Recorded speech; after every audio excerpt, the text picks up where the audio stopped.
네, 오늘은 축의금에 대해서 살펴보도록 하겠습니다. 제가 증여와 상속 관련된 업무를 한다고 하면 꽤 많이 받는 질문 중에 하나입니다. 축의금으로 주택을 구입해도 되는지, 제 개인적인 생각이 중요한 건 아니니까 상속세 및 증여세 법을 한번 보도록 하겠습니다. 상속세 및 증여세 법에서는 비과세되는 증여자산을 명확하게 규정하고 있습니다. 왜냐? 여기 규정되지 않은 건 다 과세하거든요.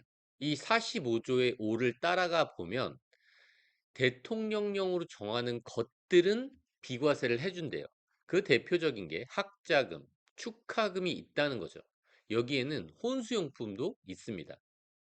이렇게 명확하게 비과세 재산으로 규정을 하고 있다 보니까 어떤 분들이 결혼 축의금으로 신혼집을 구입해도 증여세 문제가 없다, 이렇게 얘기를 한다는 거죠.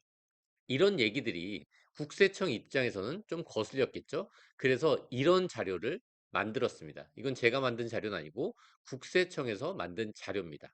이 국세청 자료를 통해서 국세청은 축의금을 주택 구입에 활용하는 부분에 대해서 어떻게 생각하는지 같이 한번 살펴보도록 하겠습니다.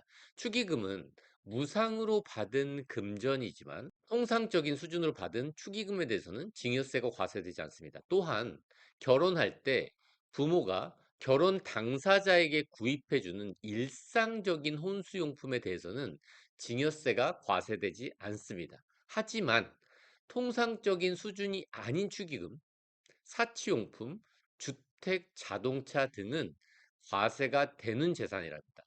사실 이 부분은 상속세 및 증여세법 통칙에도 나와 있는 내용입니다. 주택과 자동차는 과세가 된다는 거죠.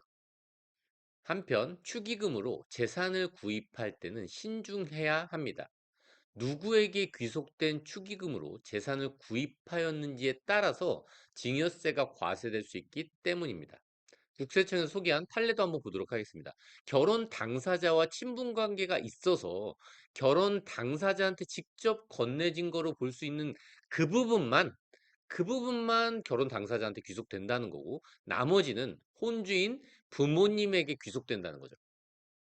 이렇게 신혼부부가 자신에게 귀속된 축의금으로 자산을 취득하는 건 문제가 없지만 혼주에게 귀속된 축의금으로 자산을 구입하면 부모로부터 현금을 증여받은 것으로 봐서 증여세가 부과될 수 있답니다.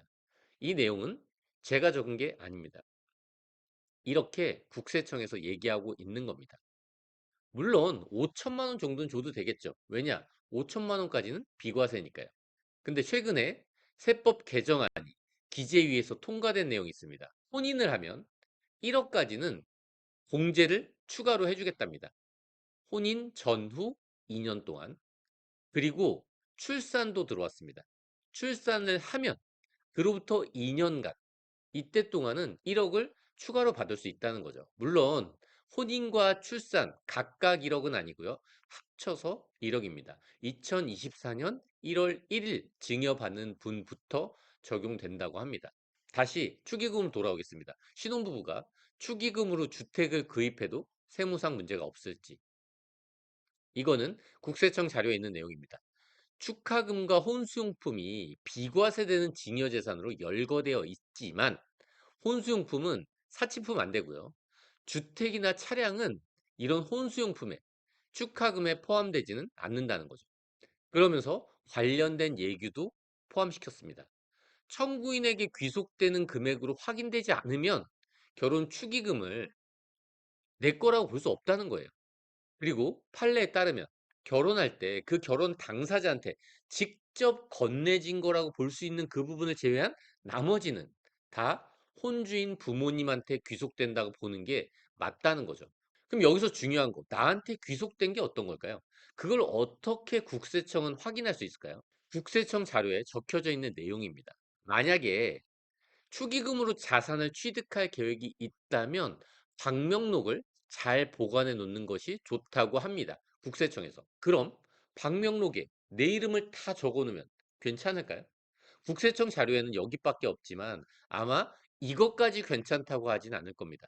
그냥 방명록 자체에 이름이 있다, 이 자체가 해결책은 될 수 없다는 거죠. 제가 얼마 전에 지인 결혼식에 갔었습니다. 그분은 사업을 꽤 크게 했던 분이었어요. 제가 결혼식장에 20분 전에 도착했는데 봉투를 내려고 하니까 줄이 서 있더라고요. 꽤 긴 줄이었습니다. 그래서 결혼 시작 10분 전에 다시 갔습니다.